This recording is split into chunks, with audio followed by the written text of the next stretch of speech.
We'll get into the podcast. I'm going to ask. Oh, it's fine. The cameras are rolling. I mean, no, I like to. I think it's a good place to start. Yeah, you should start there.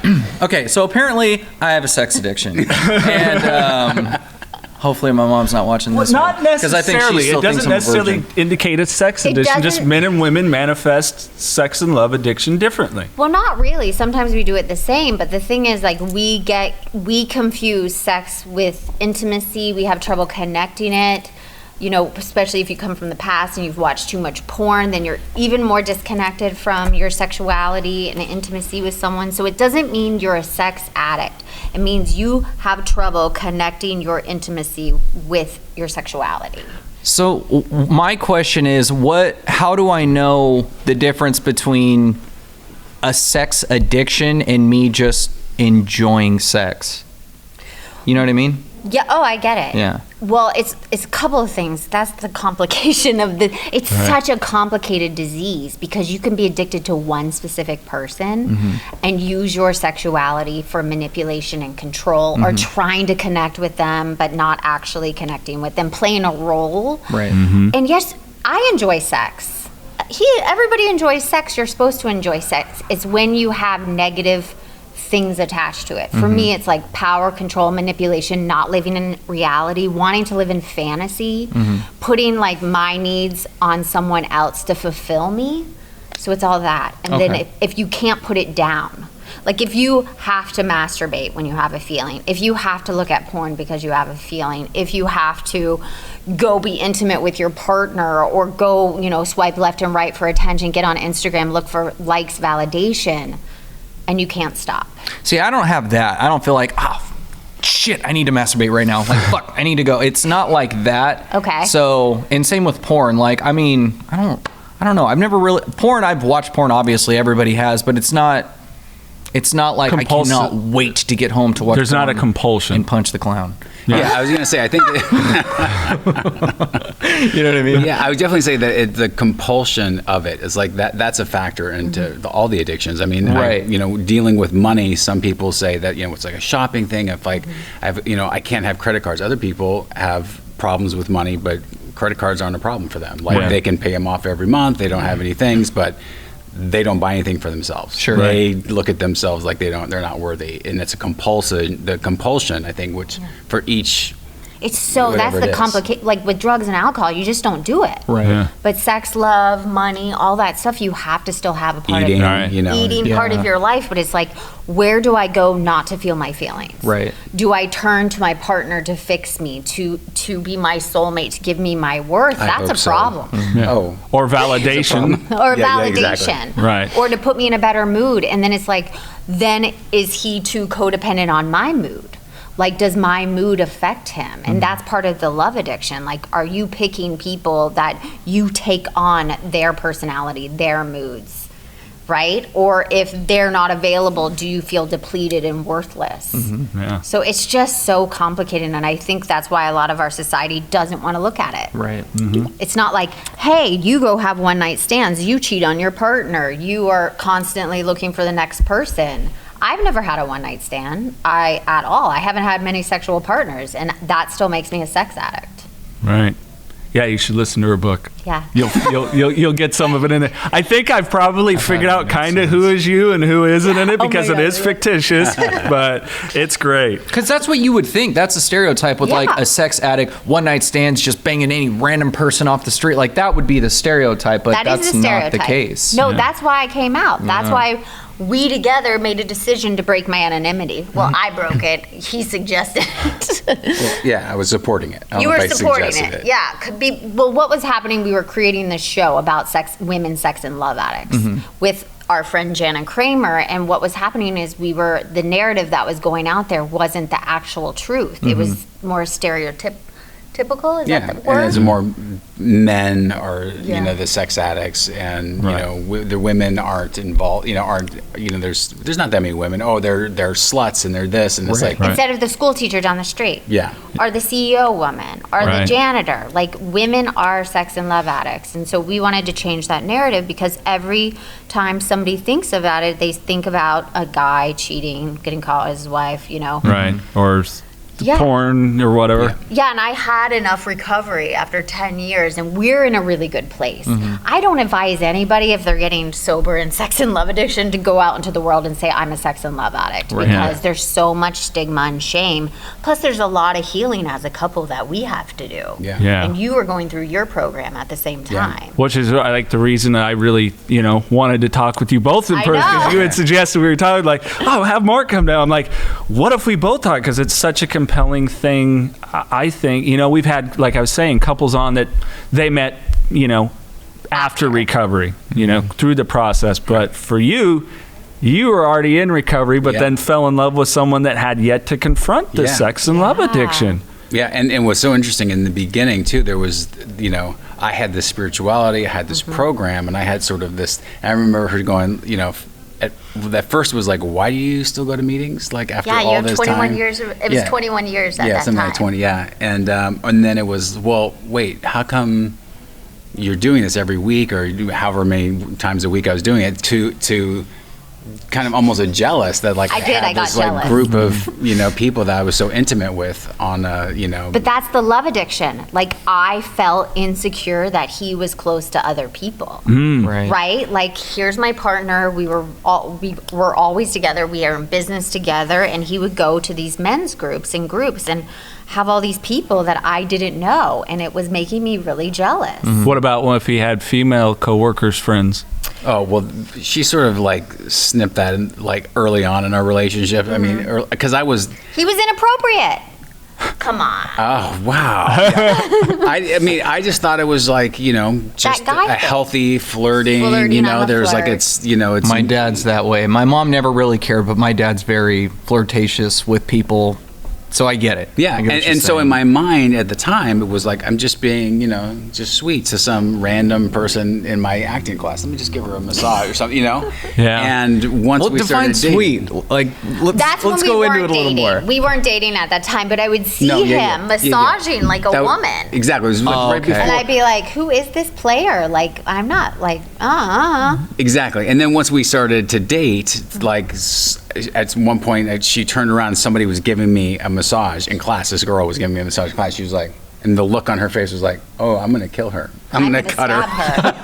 In the face. Like, not in the back, but in the face. Yeah, she's like, it's very inappropriate for her to do that. I'm like, it's no big, it wasn't really a big, I get it. I get, you know what I mean? Yeah. But really, for me, it was like, the reason I looked at it now is, I gave away my sexuality all the time because I was just, I wanted that attention. I wanted that affection. I needed that as an addict. I wanted to be loved. I wanted that kind of thing. And so I had an acting teacher in the same school who would say to me all the time, he's like, you're just giving it away. So by the time you get to class to do a scene, or when you're on set shooting, you've already gave it away to like 5 girls on the way into the classroom, flirting with them, doing this whole thing. And then when it's time to like really be vulnerable and intimate, you can't do it. And I was like, wow. Because you're giving it away for free. I'm giving it away for free all the time. I'm constantly, you walk around the world please, having people like fill you, give your energy. Then when you get with your loved ones,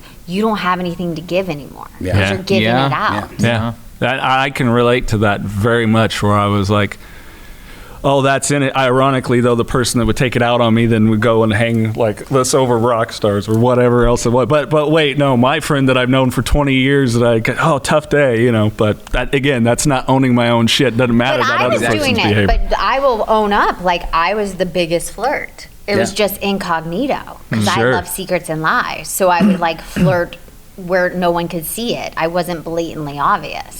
So it was like this bigger secret that I had to look at, like where I have like 1 foot in the door and 1 foot out. Right. So in our relationship, we've been together, 17 years now? Coming up. Yeah. So he hit a bottom and I hit a bottom. And it was at the exact same time. Exact same time, two different addictions. And it was pretty crazy. It was. His is in money and mine is in sex and love.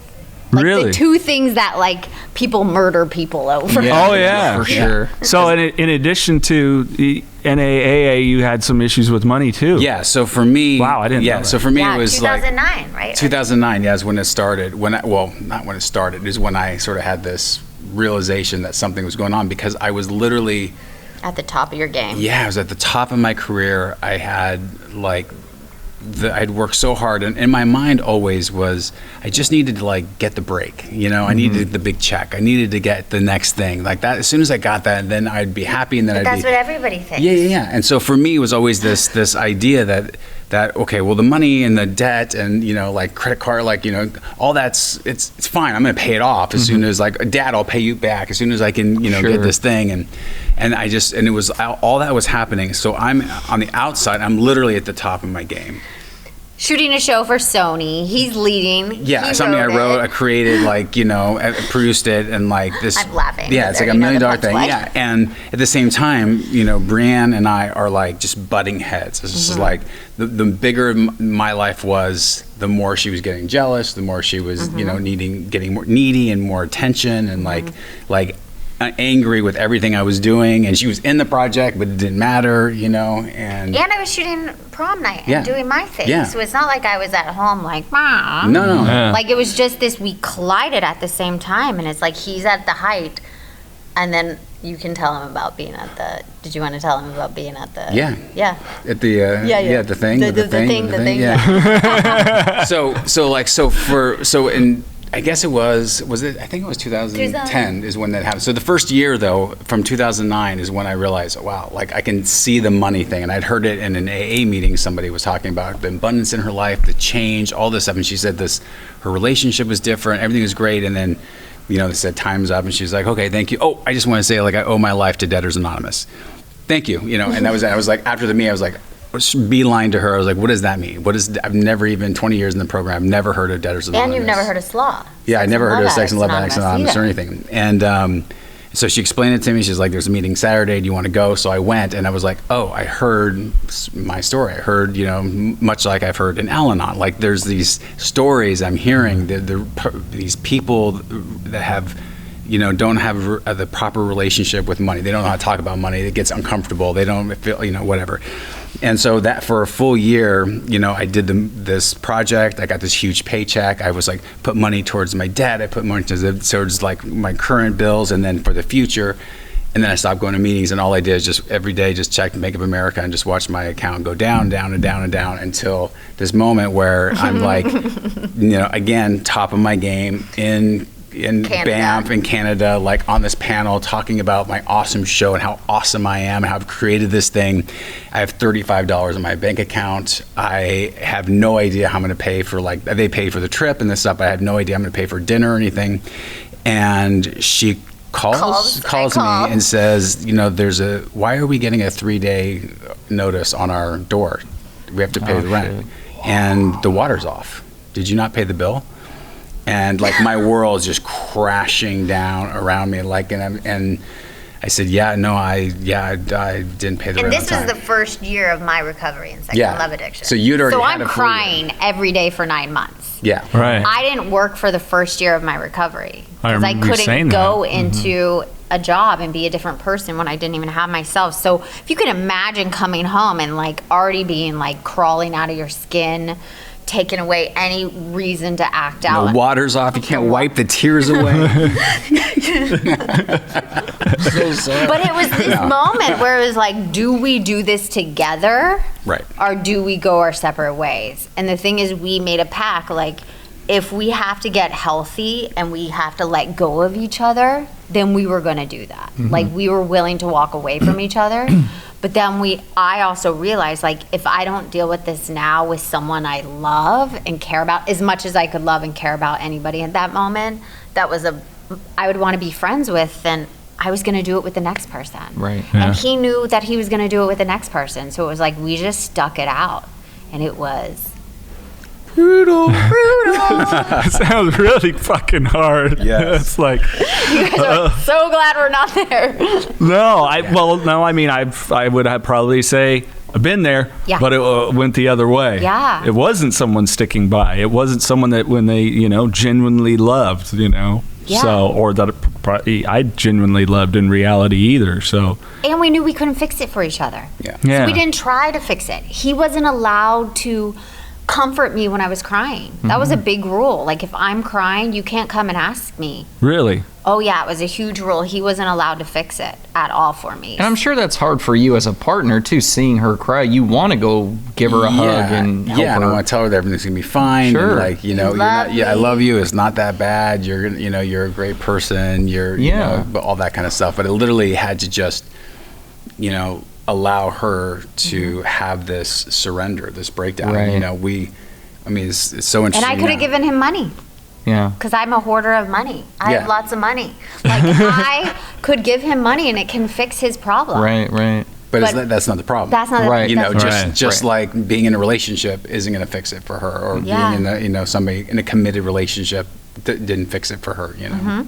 So we just literally had to have our sand in the feet, stand next to each other, and watch each other in our growth, and not be able to fix, contribute, do any of that. Yeah. It was crazy. It was. I look back at it, I mean, now it's like our life is completely different. I mean, it's a 180. It's like it's a different thing, and the communication that we have now. And I mean, I couldn't even like have a conversation about money with her about anything. You know, I didn't want to tell her. I mean, we lived together, and at the time I was paying almost most of the bills. And because as a woman, society tells us the man has to take care of us. Yeah. Right? And I still Been have down it in that my road. head. But I still have it in my head, even though I can take care of myself. I'm a very independent woman. Yeah. But I still have it in my head that you be with a man and he takes care of you. Yeah, and the other part was that, you know, you had the sort of, your money was there so that if something happened, she could... Peace out. She was... All right, you're good. I'm So no good. matter what, your needs were met anywhere. Yeah. And then it goes back to like, that's manipulative. That's manipulative. If I'm- That's controlling. Yeah. That's Yeah. not having both feet in a relationship, especially if you're in a marriage, if you're in a long-term relationship. But that's what society teaches women. So it's like, how do I get rid of that false belief? And for me too, because, you know, I think that's also put on us, is that, Yeah, you know, sure. we have to be these strong, you know, men that can support and provide, and, you know, can't be vulnerable, can't be cry. weak, can't cry, can't not have it all figured out. And like, Right. that's been, you know, that's all my stuff, is just trying to like shuck and jive to make sure that like everybody knows that I've got all my stuff together and that there's no problem. And I did that with her, you know, just even, I mean, I heard this the other day. This guy was saying, it's like, as he was talking about it, I was like, wait, I can't relate to it. But he said, you know, my wife and I would go to Costco, you know, and I would just get this like anxiety. I was like, where's this going? He goes, because like every time she'd go in, it wasn't even about how much she spent. It was just that if she's spending money, it's like, what if I don't have money next time, and she's gonna like want something, and you know, and she of course didn't know anything. She had no idea. Right. She just thought everything was fine. Their money was fine. He never talked about it. And like internally, he's like, we're like one paycheck away. We're like 5 credit cards deep into like making stuff happen. And like that secret, those secrets that we carried, you know, around, you know, for me, it was just like, it was killing me. Like, that was the thing I was going to say, is that at this peak of my career, at the height of like, you know, sort of this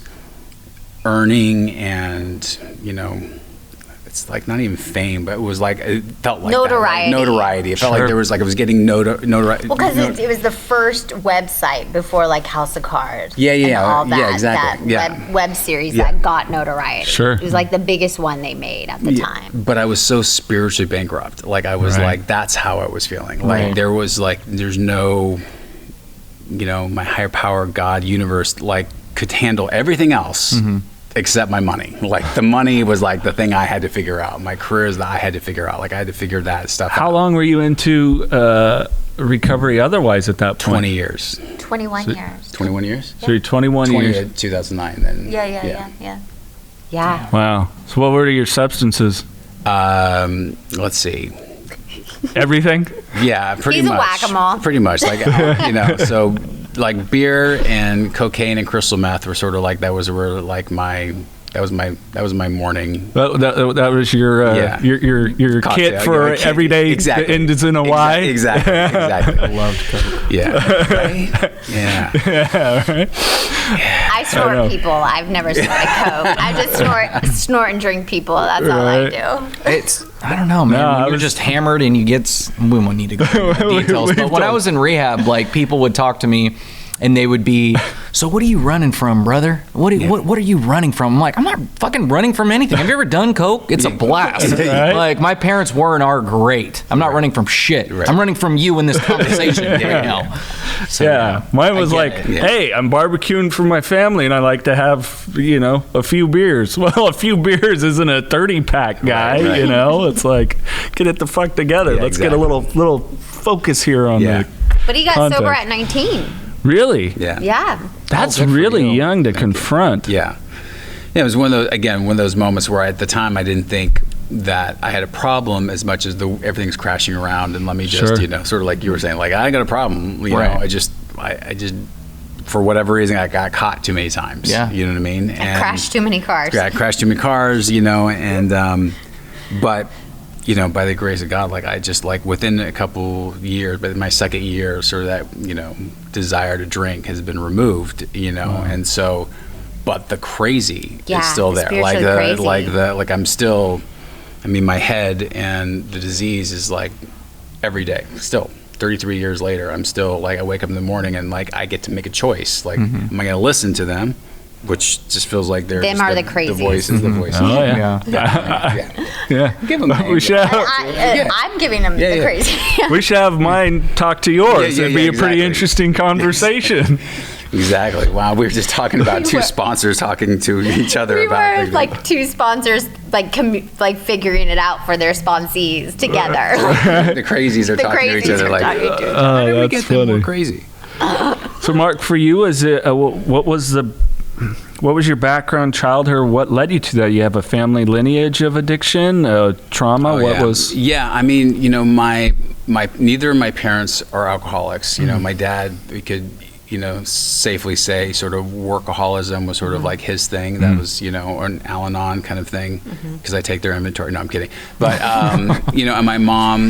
Which she'll be listening to this because she's a huge fan of yours now. Exactly. Yeah, thank you for sharing that the other day. I was like, wait, she was a fan of me on your podcast? No, she's listening to your podcast. Now she's switched. Texting me about it. Yeah, she's like, wow, I got to start listening to his podcast. It's really good. Yeah, she's hi, Mom. Awesome. Like that guy. Hi, we say hi. Hi, Cheryl. Thank you.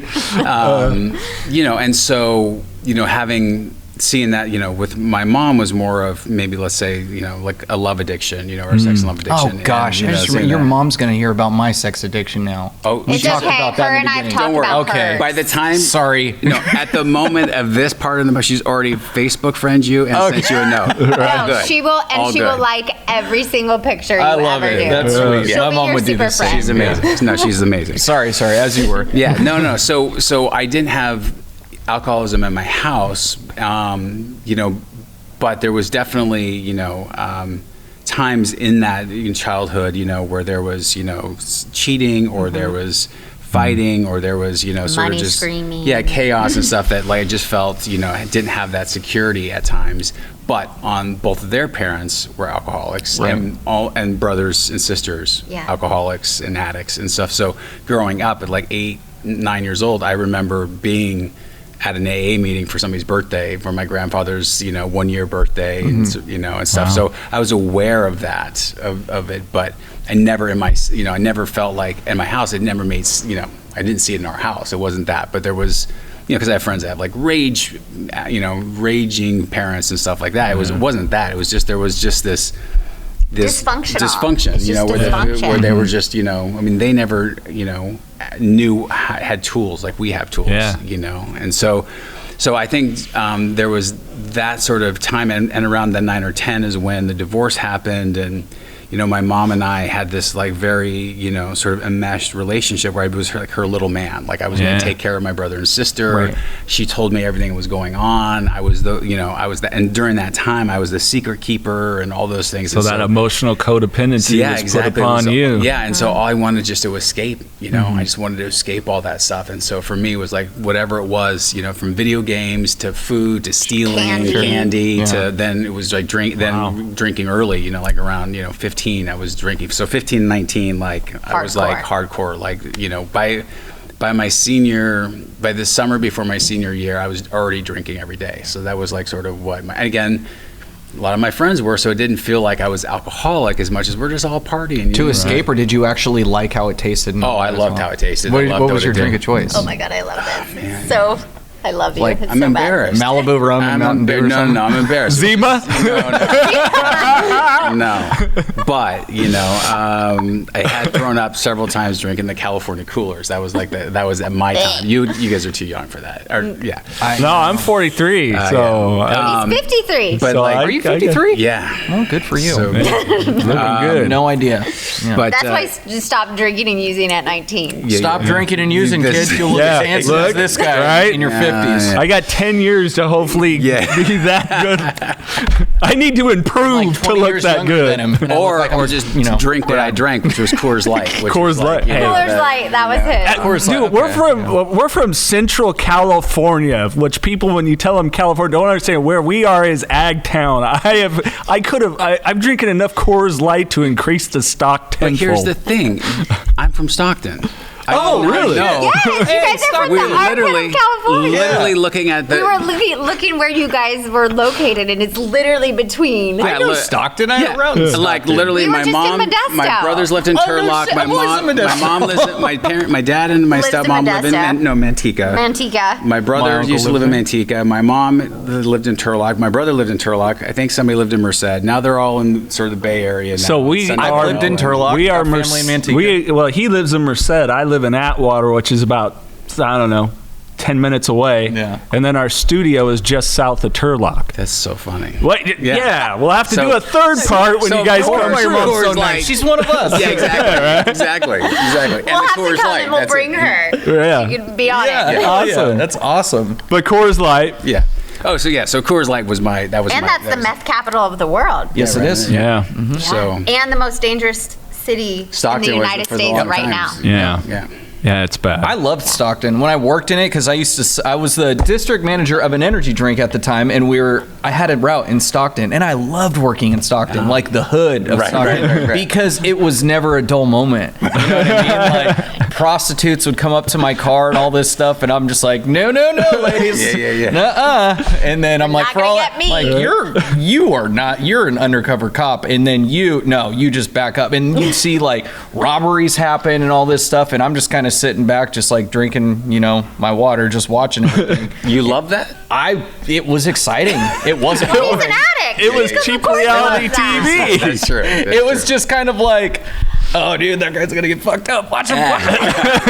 But like, we would also work in very fancy of the liquor stores too, which isn't a liquor store. It's like a very upscaled, like Rayleigh's and Costco had a baby, Right, that kind of The store. bougie area. Yeah, super bougie, and that was boring. You know what I mean? Just shopping for carrot juice and kombucha. Right.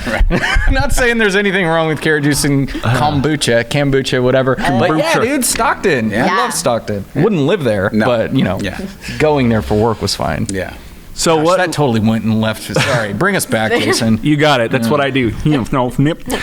So what then really brought you to? Was it you getting in trouble with the law and everything? Was it just, you said life was just crashing down? Yeah, I didn't get in trouble with the law because my dad was the law. So Yeah. my dad was at the time probably a lieutenant or maybe a captain at that point in the Stockton Police Department. His name was Mark Gantt. His name was my name. And so anytime I would get pulled over, which I got pulled over a lot, or anytime I was at a park drinking Or got when I was supposed to, or crashed my car, 7 cars. they would say, well, we should let you tell your dad about this. And, if not, we'll tell him tomorrow. Right. And then so after the first time when I didn't tell him and they didn't tell him, I was realized, okay, then just don't say anything. Just Yeah. don't tell him how it goes. But it's funny. So my dad and I have talked about this, a lot recently, especially since now that we have a child. He said, he was too easy on us, on us kids, because he really, he trusted us too much. He wanted to have faith that we were gonna change. That if we said we weren't gonna drink and drive, that we weren't gonna drink and drive, because his dad was an alcoholic who wasn't there. So there was a different. He wanted to be different. He went too extreme. Yeah, so he went to an extreme of being too easy on us. He goes, I was too easy on you, I could say, yeah, I could see that, because I, given so much rope, and so. Especially if addiction runs in the family. Yeah. It's but you have to be careful, even with our son. Like, just because him and I have recovery and we have years of recovery, it might go to him next. Who knows? Yeah. And we have to handcuff him to the house and never let him. Is that what you're saying? Support him. No, but give him the tools. No, but give him the tools that weren't given to us. No, I know. You know, and if he gets in trouble, he has consequences to pay. Yeah. My parents also let me get away. They would hide boyfriends from my other boyfriend. Like, I would be dating 2 guys, and they would help me hide one if one showed up. I'm gonna guess mom helped with that. No, my dad. Really? Your dad helped with it? Damn. I was just thinking, because again, I've kind of started after my first listen of the book and then the second, where I'm like, okay, I think this is a little bit of her story in there. I was kind of expecting that story will be in book 2, but it was they enabled my behavior. Right. They allowed me to keep secrets because they didn't want to deal with, telling me no, giving me boundaries, doing that, because it's hard as a parent. Even having a kid, putting boundaries around him, it would be so much easier just to let a kid do what they want, because it's like, and so many do. do, but my dad would go out of his way to make sure I got caught by both girls. He'd be like, he's in there, come here. He's trying Not mine. Mine snuck him out the back and drove him home. Shit. Wow. Yeah. So it was like, it reinforced that secrets are okay, lies were okay, that if I could one-up somebody, if I could get away with something, then I was like golden. Yeah. And no responsibility. So it's like, your parents didn't give you responsibility, and so did mine, but we now have to be better parents. Right. Well, to finish the story, that's what my parents did, sort of push back a little bit. By the time I was 19, 7 cars. I'd wrecked 7 cars at that point. Wow. And I was, I got kicked out of my stepdad and mom's house when they got divorced. I was staying with my stepdad, and he kicked me out. He just had 2 rules, just like 2 rules: don't drink in the house and don't leave your clothes in the washer. And within a week, I'd done both of those, and it was like out. So then I had to beg my mom to live with her, and so I was staying with my mom, and my dad would not let me move back because the drinking was clear that I had no interest in changing, right? And so, my mom was didn't know how to handle me, and she just kept trying to put those rules there and saying, you can't do this, and then the car broke, after the last car, and I had no car. I was doing construction, and my boss, who was my guy, he was my guy. We would go, I'd drive to his house, and before I wrecked my car, I'd drive to his house. He'd have a pot of coffee on the thing. I'd walk in the bathroom, do a line of cocaine that was set up. Then we'd take the cocaine, then we'd, get it all ready, get the coffee, drive to 7-Eleven, get a bag of ice and a 12-pack of beer, put it in the cooler, put it in the water thing with the ice, go to the site, go into the porta potty, do some crystal meth, and then go back and then drink all day long. And then that was my day, and that was my boss. And so, if that's your boss, when he sees that you have a problem, when he sees wow, your behavior about being on a second floor, dropping a saw on almost hitting somebody, because you're sweating from, wanting, I was kind of detoxing one day. He was like, you need help. I was like, yeah, electric saw on someone. Yeah, it's just a skill saw, just, nothing. Yeah, nothing. And, no one ever got hurt with any of those. Kind of but he's the one that said, you got to go get help. Yeah, he said that, he said, you need help. And I was like, what about you? Yeah, right. He's like, let's just take a week off and just, and at that point it was like, okay, I was feeling like I was going to get fired. I didn't have a car. This is my only job. Had no other place to live except in my mom's apartment. And I said, okay, I'm going to actually go call my aunt. I'm going to go to AA and just, I'm going to get clean. Yeah. And so for that 7 days, I didn't call my aunt. I didn't do anything. I just partied harder. I just, was just by myself in that apartment while my mom was out of town. And on that Monday, he came knocking on the door, and I was like, in my mind, this fantasy, he was going to give me this truck that he had, this old truck, because he was getting a new truck. Just that fantasy addict, not in reality.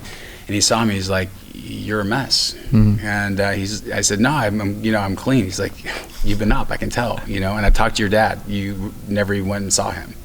And I was like, that was the first hit. And he's like, I talked to your mom. She's kicking you out as soon as she comes back. It was all these things. Okay, no place to live. No money. No money. He's threatened to, fire me. And he said, you need help. And so I just broke down. And I don't know if I broke down because I really did think I needed help, or I just wanted, just to con one more person into, helping me. And so that day, and I just printed this. I didn't tell you this. I found it. I have the application that I filled out on my first day at that day. So I I get a doctor. We go to doctor gives us prescription to say, he needs alcohol and drug rehabilitation. That's what you need for the insurance. And then we went to this inpatient rehab and dealt out this paperwork. It's a 3-hour ordeal, because we're just showing up, And by the end of 3 hours, I'm sobering up, and I'm like, I don't think I really need this, But I'd already filled out the paperwork, and so we come in, and we're about to, talk about. In my mind, we're just in the waiting room. We're just like, okay, so you'll just you'll go home, get your clothes, and you'll come back here, and then stay here for 30 days. And so I get in the room, and she goes, by the way, you're under 21, so insurance is not going to cover inpatient, so you have to do outpatient. So you have to come here 6 nights a week. I was like, I don't think it's going to really work out for us. For me, it's like I got to work, and I don't have a car and stuff. Got this thing. Very busy. And so he said, I can drive you here. And I was like, okay. And I said, I just feel like. And she's like, well, you've already signed the paper, so you're gonna have to pay the $35,000, if you don't show up. And I was like, fuck. So I stayed, and at the time, again, which is huge. I still didn't feel like I had a problem. I still felt like everybody else, and everybody else was so old. They're like 28, 30. 28. Oh my God, it's so old. And so, I lasted the 29 days. I just I was resentful towards everybody there, and the stories were the same. They just kept saying, look, once our stories are exactly the same up to 19, and then then we lose the house, then we lost our wife, then we lost the car, then we lost all this stuff. So you can choose to see that or not. And on the 29th day, I went out and thought I could have one drink, and 8 o'clock the next morning, I'm selling my watch for a line of cocaine, and I was like, oh shit, this is what powerless is. This is what powerless is. And that was September 11th, 1988. So that's the year I was born. Man. Look at that. Look at that. Yeah, September 11th. I was 3 months old. It's bananas, though, how you two meet. How long were you seeing each other at that point when you finally started to confront your 5 years? Brianne? I'm 12 years sober. 5 years, yeah. Yeah, 5 years. 5 years in. 5 years in. And then you're like, oh. I have a problem. And the interesting thing is that I'd never heard of it, but I knew she was going to therapy. Sure. Yes. And so her therapist, was great. And I could see there was a change already happening with therapy. Which I write about in the book. The first thing she told me is, you remind me of a high-class prostitute. Yeah. One of my other clients, I'm like, wait, what? Bitch, what did you say? Sweet, thank you so much. It's a great, trust me guys, the book's a great reader. You look great Listen. today too, by the way. Thank you. Exactly. Yeah. Go ahead. No, the book is great. So she called me and said, in tears, she said, I'm a sex and love addict. I have to go to meetings. And instead of being like, what the fuck? What is that? I was like, okay. She's like, so can you look up, Sex and Love Addicts Anonymous and see if you can print up a meeting thing for me? She says there's meetings on, hysterically crying on the 101. I filled out the questionnaire and I got so many. Yeah. And I get home and he highlights all the meetings I can go to. Huh. And because I had the recovery, because I had AA already and I already knew how the program worked, I was like, okay, well, I don't know anything about that program. There's a whole life I don't know about, apparently. Obviously. And but because I was going through my own shit, my own thing, I think that was the blessing of the whole thing. I think that was. Because if I had, if I was doing so great, and then all of a sudden, my girlfriend is this, going through her own addiction, it would be more difficult. Right. But I was literally like, I just had to go down, look down at my own stuff and go like, okay, how am I going to like earn? Where am I under earning? Where am I under being? How am I, not taking care of myself? I think it's that like compassion and empathy and no judgment. Yeah. That you didn't look at it like, oh, did she cheat? Was she flirting? Was sex addict? Is she on the street having sex with who knows, right? Yeah. I mean, all those thoughts, I'm sure, just like that. I could tell you right now, that's where my mind would go if I were to heard that for the first time. Oh, sure. And it's. Yeah, and honestly, I think only because we had such a connection and a bond up to that point that it was like, I just felt even you didn't have that insecurity because of your connection. Exactly, and the therapy that she was doing up to that point was like, okay, well, it seems to be working. I'm already seeing breakthroughs, and there's a difference, a growth and stuff, and so it was like, okay, well, it's not like there's a problem, like she got caught and then she's dealing, wasn't that. Yeah, and it's not like we were fighting a lot either. We weren't screaming, and it wasn't like, it wasn't a bad relationship. Right. Yeah. See, that's the thing people don't get. Like, you can have this problem and still be in a good relationship. Like, we weren't, like, it wasn't drama and all that stuff. Like, we brought out the best in each other, but internally we were both spiritually dying. Right. And we had our places we had to look at. And I think having that, you hitting your bottom almost at the same time as hitting mine, is like that empathy and compassion that we were both going through some kind of growth. And at the same time, I feel like, I think, alcoholics and addicts will often not realize that their drinking and their drug using is affecting the people around them, because it just feels like it's so like just it's affecting you. What about me? I'm the one suffering. Who's trying to be numb? Who's numbing who? I'm numbing me. So shut up. Exactly. But I think that also, that's just like any addiction. So that hers was affecting our relationship, but not in the getting caught kind of weird kind of thing, as much as like there was a disconnection happening. Intimacy issues. A fear of intimacy. Yeah, I would get into a relationship and be in there, and then as soon as that like high of butterflies or like falling in love or the excitement or all that and reality sets in, then I would be like, this is too real. This is too intimate. And normally I would pick people I don't actually even like as, like, I'd be like, I don't even want to be your friend, but here was someone I actually liked. Like, if we weren't together, I'd want to be his friend. Like, he's a great person. So it's like, if I can't make it work with him, something is really wrong with me. So it was that, I think it was that, and I wasn't making it like, you weren't giving me this, you weren't paying enough attention to me, enough love, enough blah, blah, blah. I just knew that it was an inside job. And I think you realize that at the same time. Yeah, and I also realized for myself that for me, the money, when I didn't have money or when I was stressed about money or was thinking about that, I was like, she even now, she still knows when I'm in my head thinking. Yeah. I can go, what are you thinking? What are you thinking? She's like, he's not here. He's like, not present. I'm not present. Our son even sees it. Yeah. When we're both in our disease or something. Yeah. Really? If we're worried about something, or if he's worried about something, our son's like, hello. Like, he sees it. Yeah, he sees it. How old's your boy? Disconnect. 3.5. 3.5. That's awesome. He can see when we're not engaged in reality and we're disconnected.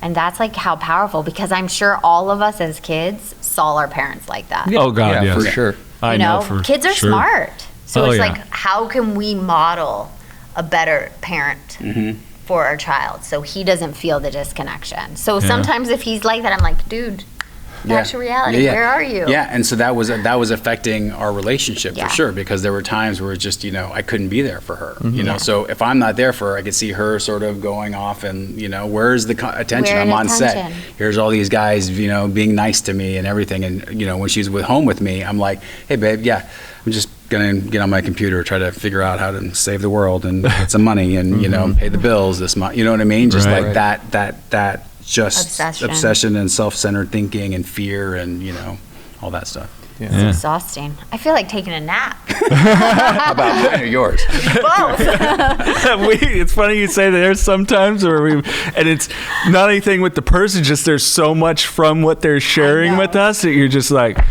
Well, I'm going to go home and nap for about 6 weeks. All That's right, happening now. Yeah, I get it. No, I'm good right now. But that's like when He said, I get it. I get it. Fuck you guys. We can end this now. Fuck it. I don't get it. Yeah. I'm tired of hearing myself, but my mom's not. That's so great. And we love you. All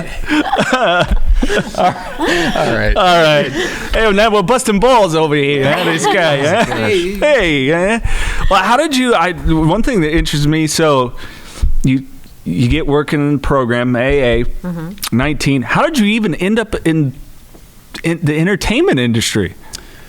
So I'm in Stockton, and when I was a kid, when I was really young, I always sort of escaped into like TV and movies and reading and things like that. And so there was always something. I had this like recurring dream that I was like discovered as an actor, like behind the scenes. Like I was working, somehow making a movie or something. I got discovered. It was like this recurring dream I'd have as a kid. It was like 10, 11, 12 years old. And so Hollywood was always this thing that was like, oh, that's like a dream, but not even like a dream of like, an active, like, oh, I would love to go there. I'm going to go do that. It was just sort of like that. I had no idea because, up to that point, I was just drinking. So from 15 to 19, I was just drinking and, I was just trying to survive, try to get through high school. And then I got out of high school and that year, then I got sober at 19. And in that first year, it's just like you go to meetings, 7 meetings a week. And, and I just would do that and got a job and was able to like pay my bills on time and like got to stay back at my dad's house and got a car and all those things that happened that first year of sobriety. And feeling better about myself. And then, they say don't make any major decisions in that first year. And of course, like my friend was moving his sister down to San Diego. And he's like, do you want to drive down with me? I said, sure. So we drove down to San Diego, and he's like an architect. I was nothing. I worked at a grocery store for my whole life. That was me, know? And I had no idea what I wanted to be when I grew up. I didn't have any dreams, really. I felt I was special. Which is I'm sorry, I'm not meaning to laugh, but that's amazing. No, it's amazing. I know felt I was all special. us addicts it's feel problem. like That's my problem. Right. I felt I was special and I unique. unique and I deserved something more. I didn't know what that was. Like I was Gosh, so much better. You don't have it? Same, dude. Right? I swear, with the whole Hollywood thing and like something's gonna happen. It's gonna happen. I swear, same. Yeah. That's why I'm like really. Don't keep you going. see this? Keep going. Me. And so we. You're missing out. I am right here. I am so right here, But don't look at me because I feel like shit, and I don't want you to see like I'm But really it's that ego thing. Yeah. It's like we're unique and special Yeah. instead of just being like the egomaniac with the inferiority complex. like I'm the shit and I'm a piece of shit at the exact same Exactly. time. But that's the thing. It's like I didn't feel like I'm the shit, dude. Like anybody would love to have me on. It wasn't like that. No. It was just something like I feel like I'm destined for more. Yeah. You know. Yeah.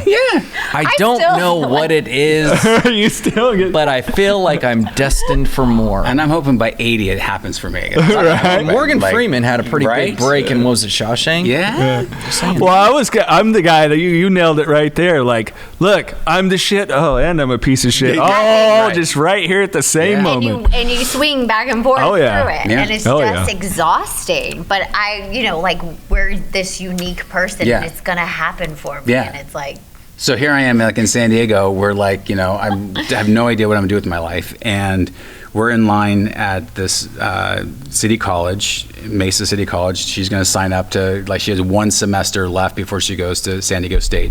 And we're in line, and, it's just the two of us and her, and we're just, like waiting in line. It's like a huge long line because it's like right before school starts. And everybody, all the women are in bikini tops and shorts. And that the must have guys been are awful. like, hanging out and like just like it's hot, it's beautiful. Yeah. Like Stockton is not like hot and beautiful like that. And as we're getting closer and closer, my friend's like, why don't we just sign up and start school here? I'm like, really? He's like, yeah, let's do it. So by the time we got to her to sign up, we signed up. We got in his car, drove down the street. There was like apartments like right around the thing. She got an apartment. We walked in. She got an apartment. He and I got an apartment. And then we drove back that night. And I came home, and here I am, like 9 months sober. And I come to my dad's like, so I'm moving to San Diego. And my dad's like, great, maybe you'll grow up. Turned around and walked away. And I was like, what? I am grown up. You don't know. I'm like 9 months sober. This is like my thing. So anyway, I was down in San Diego for a couple years. And, Fuck you, Dad. Yeah, exactly. But he knew better. I mean, like I never paid my insurance. I never like any of the stuff that I thought. Like I said, I wasn't like this driven kid that was. I was always the kid that had potential, but I wasn't ever applying it. And so being in San Diego, I was like working in a grocery store, valet, doing all kinds of stuff, and you know, there's a girl that was like, you know, smoking a cigarette out, and she, you know, she worked at the sales thing, you know, for the Symphony Hall. And this is my wife going, tell the story, get it. And but anyway, she was telling me about she was going to this rap party, and I thought it was a rapper, assuming. Sure, yeah. And so the next day she told me about it, and she said, you know, my friend, you know, works on movies, and she's looking for an assistant. And I was like, oh, I'd love to do that. She's like, oh, really? And now I don't know what an assistant is for props. I don't know what like rap parties are. I don't know what a movie is. I don't know anything. I'm just like literally just following the next indicated action. Right. And I go and I, you know, end up getting this job as an, you know, intern, which then turns into an actual assistant prop master job. And then like 9 months later, I'm in LA, just like packed up my little Nissan Sentra and did this little PA job on this little thing and never left. And it's just, you know, I've done like every job, every department and the except film makeup. business. I don't think you've done makeup. No, I've done your makeup, I think. That's true. But he literally could do every department on movies. He could do every single. Yeah, so like, from crafty, all that stuff, props, grip, camera, everything. He could do everything. He's like the most talented person. And I didn't know. Again, I always had that thing of like maybe I'll get discovered, you know, kind of thing. And that was sort of a fantasy. And I was like, oh, that's not going to happen. Like I'm never going to get to that place where I'm that thing. And so that just moved from, you know, I started getting into doing some acting and felt insecure about that whole process until I felt confident. And then that led to my show and then, you know, directing and producing and writing and stuff like that. And, you know, again, I feel like now in this, where we are in our recovery, it's like being of service is like the only thing that really matters. Like, you know, even when I'm working, it's a being of service to. Yeah, every time before we go to set, before we do an interview, before we do anything, even red carpet or anything, we always like, okay, how can we be of service? Right. How can we be a worker among workers? Because anytime we make it about us, we're done. We're dead.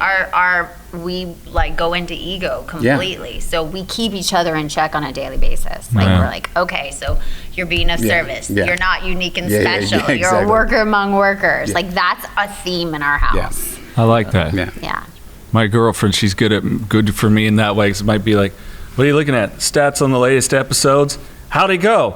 Well, this one's nowhere near where it should be. She goes, how do you know? Maybe one person out of the 10,000 or whatever that listen, you may have just changed their life. So how do you know? So it's like, okay, I need to stop caring about these things in that way. Well, I do too. I don't even get to see what our podcast does. I don't know how many books I sold or how much anything. I do not know any of that because it's none of my business. It's none of my business how many of anything. If I can help one person with your podcast that you're on or, you know, the book or anything, that's all that matters. Because the ego and all that stuff just gets too messed up for us. We get too easily, you know, wrapped up in all that stuff. It's just really rude how we can't be discovered, you know? The whole time he was checked out. It's just really rude. Like being a worker. You know what? I don't want to do Their son would have noticed, Mikey, I know, are you their here? son would be like, hello. Hello, are you present? He's not paying attention. Dad. You got me stuck on this kid in Stockton, man. I feel it. I totally get it. Is your son at an age where you kind of already start talking a little bit about substance abuse and things of that nature and, you know, sexuality or?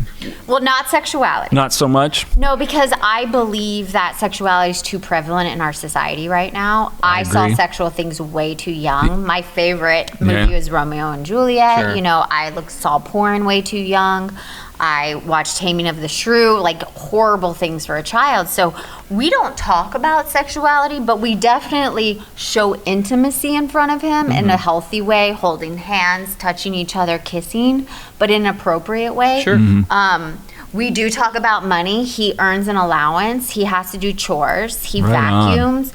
He dusts. He's 3.5? He's 3.5. Man, I should have started a lot earlier with mine. I'm struggling. He sweeps the kitchen and he sweeps up hair after I give him a haircut. So we really try to instill the value of money, because the other day he even said to us, he's like, "Ooh, we need this," like pointing to something. I'm like, "What do you mean?" He's like, "Just have Amazon get it." Oh, yeah, that's he right. literally said that, and we're like, "That's not how it works, bud." No, he said we don't. I said, well, we don't have that. And he goes, "Yeah, just order it, Dad." It's on Amazon. Amazon. I'm like, Amazon. Damn. "Where's your phone, Dad?"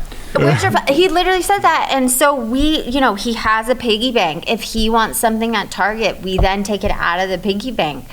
We are going to teach him the value of money. And then when the sexuality comes, we're not going to let him have access to an iPad and things like that, because it's too easy, especially for young boys. Way too easy. Yeah. I'm not interested in having a gaming system in our house. I think it takes you out of reality. I had one when I was young, and it totally took me out of my reality. So we're going to really try to instill that stuff, but it's a time and a place and an age, but we try our best. Yeah, I mean, we don't talk specifically about like addiction. He knows the Serenity Prayer, though. He knows the Serenity Prayer because we're like on meetings all the time, but we don't talk about specific addiction. Although he did know that it was Brianne's sober birthday, so like the other day, so that was Monday. So he was like, he woke up and he's like, "Mom, it's your sober birthday," which is so great that he understood there was something different than her birthday, which is close to his. But we are definitely trying to share with him about having your emotions and to if you have feelings and to communicate like what's going on and stuff with him. And then he's like, "I don't know." And I'm like, "Well, what, are you upset?" He's like, "Yeah, I'm upset." I'm like, "Okay, be upset." We allow him to have his feelings instead of being like, which is so much easier to just stop crying. Like, stop. There's nothing to be crying about. Yeah. So, Like, what's the matter? actually, he's upset. And, I would be upset too. And, so if we can, and that's where we have to be present. And that's when we're present, we can go, "Oh, wow." Like, I could see how having no tools, how our parents raised us the way they raised us, or how, abuse happens, because it's just like, you have to be so present and so willing to be wrong to be able to like raise kids, and it's really hard to do that. But and we apologize, because there's times we are wrong, and I have said to my 3.5-year-old, "I'm sorry, Mom was wrong." Yeah. And then there's been times when I've been crying and he wants to give me a hug and make me feel better, and I say to him, "No, Mama's upset. You don't need to make me feel better. I do not need a hug," because it's like not his responsibility to fix his parents.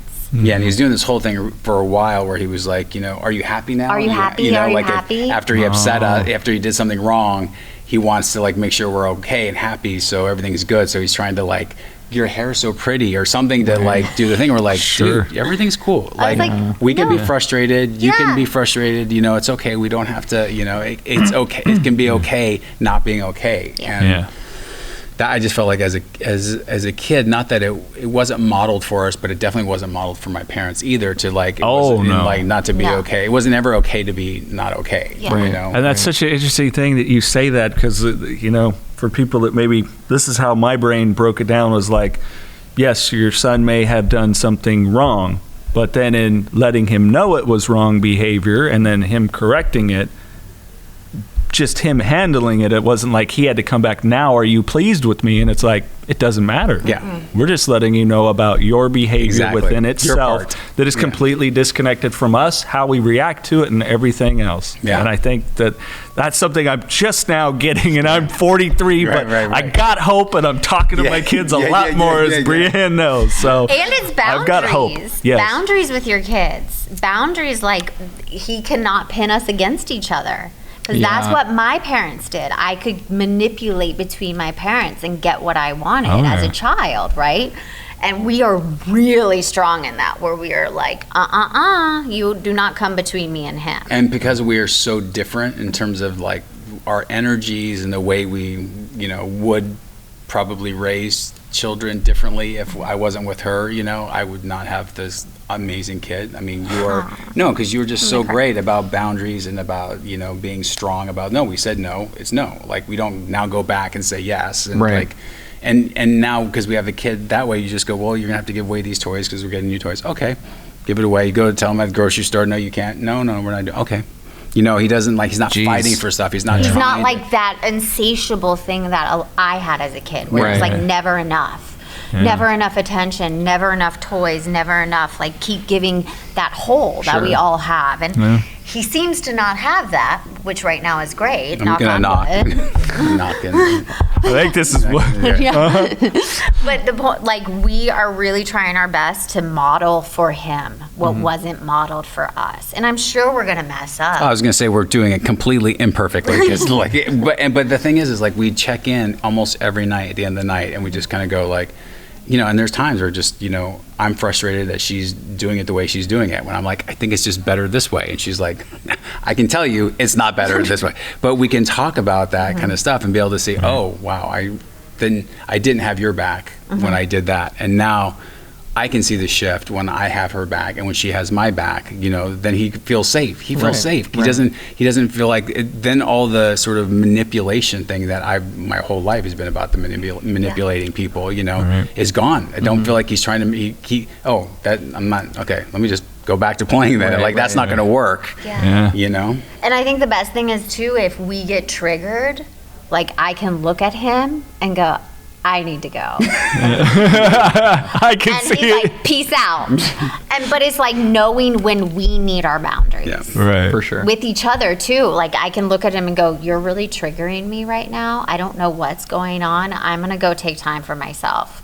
And we have those tools before. We just like scream or like silent treatment or all those things. But it's like, we now get the reprieve to be better and do better because we're more in tuned internally. Yeah, and the thing what you were talking about this in the beginning about us being in recovery at the same time, starting that, it's like that is the basis. That's like our foundation of our relationship. Like, it's just great because you just always go back to that. Like everything else means nothing. Like you can have we can have these strong opinions about whatever the situation is, and we can literally just stop everything with like, hold on, where's God in this? Like where are we trying to have control? Yeah. Where do we think our way is the way? Where are we not letting our son just be exactly who he is in this moment? Where am I trying to manipulate, control, and have power over other things in my life? Yeah.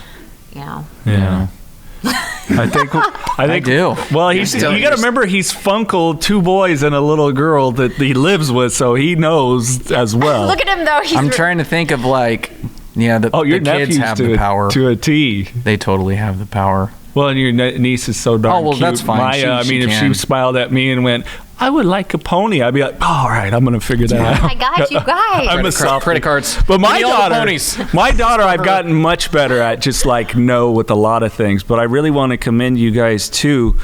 And I was explaining this to my kids. I had my son come out and help me refinish my daughter's dresser. Like, why, Dad? Why are you doing it? I'm like, are you a part of this house? Yeah. Okay. Well, this is something that is for this house. It might be for your sister, but you're a part of this house, so you're going to put some work in. Yeah. And after we're done with this, we're going to go rake the leaves because it's your front lawn too.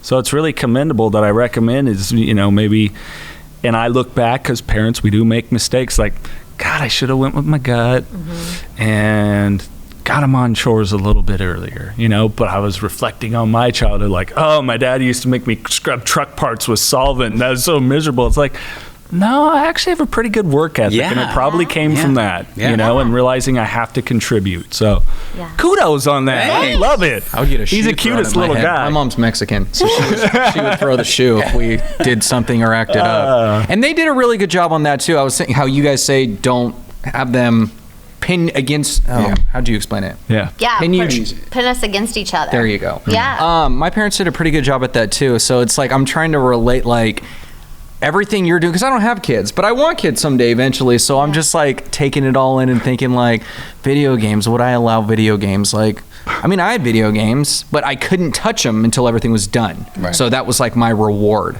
It's just me. But I'm just like, but at the same time, it does escape from reality, so this is all good stuff. Hope a lot of these people get some good stuff from this. Yeah, they will. This is good. Should we do a couple random questions? We've never done the random with the couple. All right. These are just fun random questions. Okay. I'll try to give ones different than when you were on the last time. I don't even remember. Oh, good. Just go for it. All right. One superpower. What would it be if you each had a superpower? Oh God, what would yours be? I would say in the past would be to be invisible. Like that would be like my thing in the past. It's something because I could just sort of disappear. But now flying would be amazing. That's what I was gonna say. Flying. You're just copying. Like just to soar through the sky, or just to get to where you need to be quicker? Oh God, both sound lovely. God, I'll take Right? either. Teleportation. Yeah, that yours. Yeah. Teleportation. Now I like Boom, that. I'm in New York. Damn, I'm in Paris. I like the idea of the flight over the teleportation because I'm like, that's one of the joys of travel, like taking it all in. Yes. So it's like, Oh, okay. it's the journey. I just wanna- the journey, not the destination. Oh, what are you- It's not the destination. It's the journey. Are you busting my balls? No, I'm busting his balls. I love it. I love it. Fuck that. I just want to be there. Like when I'm in a plane, look down, it's like, oh my gosh, can we just get there We're still already? there? Like, Jeez. Which is true because when we went to Philadelphia, what, a year ago now, and I'm looking out, I'm like, oh, there's lots of snow. And he's like, fuck off, I'm trying to sleep or whatever. yes, there's Atlantic snow. Ocean is so big. Jesus Christ, we're not there yet. How many fishes do you think are in that thing? Why don't you throw some my out? I know gosh. that Mark can Okay, if you guys could have dinner with one person, living or not, anyone in the entire world, Oh, I would pick Jamie Lee Curtis because she is talks about her recovery, and especially as a woman. Not a lot of women come out about their recovery, Sure, and she yeah. has meetings on set in her trailer, and I think she's just a badass. Yeah. She's going to be pissed when she hears what I say. Oh no, I don't care. No, you will. Okay, go. Anthony Bourdain. Oh, I'm gonna be pissed. You're I not love there. him. You're with her. You're with Jamie Lee Curtis, and me and I Anthony love Bourdain are having him. dinner. We're We're obsessed with him. Yeah, and it's just, I mean, It was so sad. He died of love addiction too. Yeah. You guys, Yeah. like, if you really look at his story, he wasn't drunk. He wasn't using when he hung himself. It was over a relationship, and I don't think people understand is like underneath the chemical addiction is our addiction to people, Yeah. and that love addiction killed him. Yeah. That love addiction got him to hang himself. In France, in the most beautiful environment, millions of dollars, it doesn't fix you. And I wish we could sit with him and be like, you are okay Yeah. without her, sure. Yeah. you know? Oh, I'm gonna cry. Sorry. I don't even know him.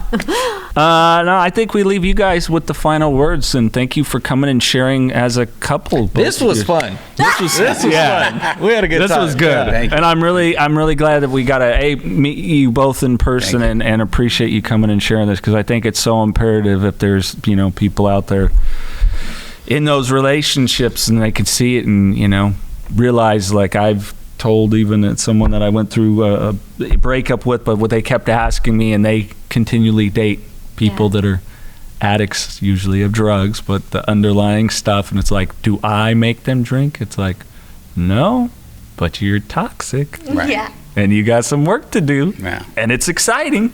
It is. I mean, I think the willingness to walk through the darkness and get to the other side and being willing to let go of each other and not hold on with your claws. So if anybody's struggling out there in a relationship, going through recovery, it's like you have to literally take your hands off and say, whatever is in store for me will be better than where I am right now. And I think us both doing that, willing to walk through that darkness together but not try to fix it and surrender, is what got us to the other side in 17 years in January, right? Yeah. Yeah, and I think that the big thing that started shifting, I think it was definitely after we were both in these new recovery programs together, was we sort of took off the table like the immediate thing of like, well, we could break up and it's done. Like we just sort of took that off the table, and so what that did was it forced us to show up and like work it out, and because then it was like, well, we could keep working it out until we know for sure it's not going to work out, Right. because for two people that have intimacy problems that are easily shut down, that easily can Feel abandoned. yeah, and do all that, it's just like it was much easier for us to just go like, well, yeah, this is a lot of work. Too I'm much out. work. See I'm out. ya. You know what I mean? It's just, and find the shiny thing over here. Yeah. And so for us to be able to stay and be able to be vulnerable and say, this is I don't like the way you're acting, you know what I mean? And I how don't like you right now. Yeah, I exactly. love you, but I don't like Yeah. you right now. Yeah. Like, that's okay. Yeah. And we'll get to the other side of it. And I don't like how you're dealing with this, but let's get to the other Yeah. side. Let's compromise. And I think over communication is Yeah. the number one thing that has kept us Yeah. together and on this path. Yeah. It's like, even when we don't understand what's the matter, just communicating, like, I'm upset, I'm feeling this, I don't know what's going on, you know, and allowing each other to have that process. Because every time we've done that, yeah, we've had these amazing breakthroughs from like these breakdowns, just like, okay, going to bed, going, wow, okay, I don't know how we're gonna get out of this. This feels like this is like a pretty much a deal breaker, you know. And then the next day, it's just like, and we're just like on the other closer, side of it. Yeah. you know. How closer can we get? I don't know, man. We'll see. Maybe wait. 20 years. I mean, pretty soon I'll just be like this with you. All right, we're gonna cut right there. This is gonna. That's our cue to cut it. There's hotel rooms above this here conference room. No, you guys are awesome. Thanks for having me. Thank you. Thank you for having us.